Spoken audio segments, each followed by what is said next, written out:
Cool. So hero of the month, I've got Tim Alatorre. Tim's a member of the mastermind group and sixth member. So Tim has had some very exciting news. Why don't you give us the overview of what's happened in the last week, Tim? Well, before that, I have to back up a little bit. I've been a mastermind member for over a year now, and I've been working with Sienna and the writing team every month. We do an interview, we do an article, and that goes out to our Dirty 30 in our newsletter. And I guess about a month and a half ago, 2 months, Sienna and I, we wrote this article about a project we're doing, which is interior design and visualization for a space station that's being done. And so Sienna liked the article so much, she said, hey, we should pitch this to a couple of different outlets. And one of the outlets, DZine, they picked up on the article and they wanted to do a follow-up interview with me as well. And then they published that article last Thursday. Well, later that day, the New York Post, they picked up on the article. They wrote their own summary piece. A couple hours later, the Drudge Report, they picked it up and they had it on their homepage all day Friday.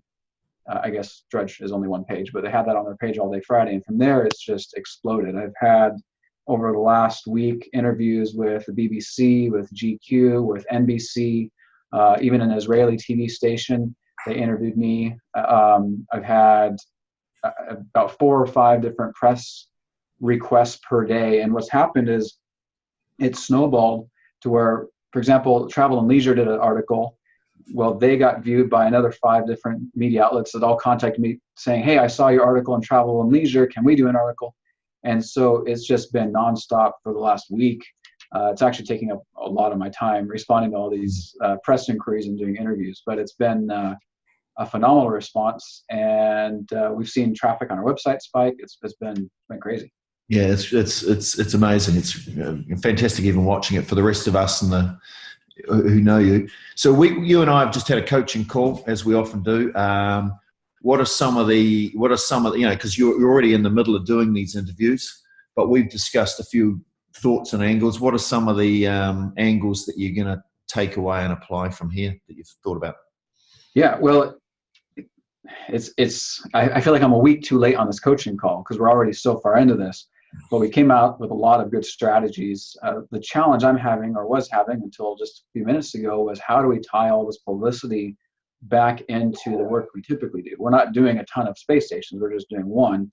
Most of our other projects have nothing to do with space until now, where we were just talking about how from now on, when I do these interviews and I talk to people, and even our website and all the rest of our marketing material, talk about the processes that we've developed in doing the space station. So we came to the space station project definitely outside of our normal realm. So it was a bit of zero-based thinking going into it, but we realized quickly that because of the way the gravity works on the station and just being in space, we had to go back even below zero-based thinking to, well, how does the human body work? And so this system and this mindset that we've developed, this process of thinking through problems, this below zero-based mindset, I can now take that and go back and apply that to our other projects and also use that in our marketing materials. Yeah. And then the other thing is just the process and the methodology of going through this space station project. We don't get a second chance on this. It's not like we can build it, and if we don't like it, we can go up and remodel it or work with the contractor to make changes in the field. If something is wrong, we can't plant a tree in front of it to hide it. It's got to be done right first time.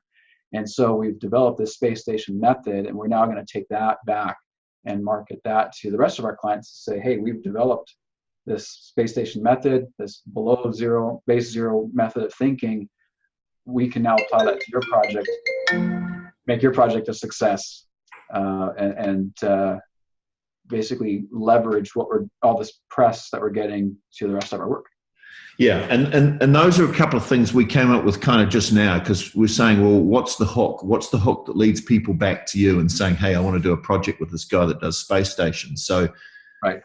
This is what we just brainstormed now, is the process of we need some USP or differentiation while you're talking to drop that into all the interviews. So the idea of having the space station methodology that Tim's developed, dropping that into the conversation and having this below zero based thinking methodology he's developed. And it's amazing to me, like all the articles have a commonality to them, things that all these different outlets are fixated on. Right. The things they're interested in are the fact that the space station design is sustainable, we're using natural materials, and that it's something normal. Right. You know, well, we do sustainability and natural materials in all of our stuff. So just getting that connection back to the rest of our work. Yeah, that's a good hook as well. So that's good. Well, that's exciting. It'll be interesting to see where it goes. And, who knows when these things explode. I've had a little bit of that in sport. So, playing international sport, if you get in the paper, sometimes a story fans out all over the place. And you kind of feel like you're in the middle of in the eye of a hurricane or something. There's all this stuff happening around you. It doesn't last forever, but you can. Sometimes you can milk it out as milestones go on, and you do another press release. One good thing Tim's done is he's kept the name and contact details of all the journalists who contacted him, and he's formed a spreadsheet, which gives him the ability, if he wants to milk this again, and there's a further development, he can go back to them again and light the story. In some cases, put more fuel back into the story, because often these journalists, if they've written it once, they want to then, it's already of interest to them and their audience, so it's a proven story. They want to, do updates, so you can kind of milk these stories sometimes for a long time, particularly a hot one like this. This one, we've got another 6 years of this project at least, and the next one. So there's plenty of milestones. Definitely keep track of that. We'll milk it as long as we can. And now, thanks to our coaching call, we have a way to tie it back into our other projects too. Yeah. And actually, one other thing that people might find interesting is the other thing we discussed, and we haven't developed it, but the idea that space station developers on the website, and by the way, we also do homes, offices, and factories, but using that as almost, I'm always looking for it. What's the USP for this architect or this company? And it's a lot of them are kind of similar. You always find something because you can manufacture something. But in this case, when you've got a gift from God like this, you have to find a way to make it as part of your brand. There's the spacecraft designers, right? But we also do homes in our spare time, right? Yeah.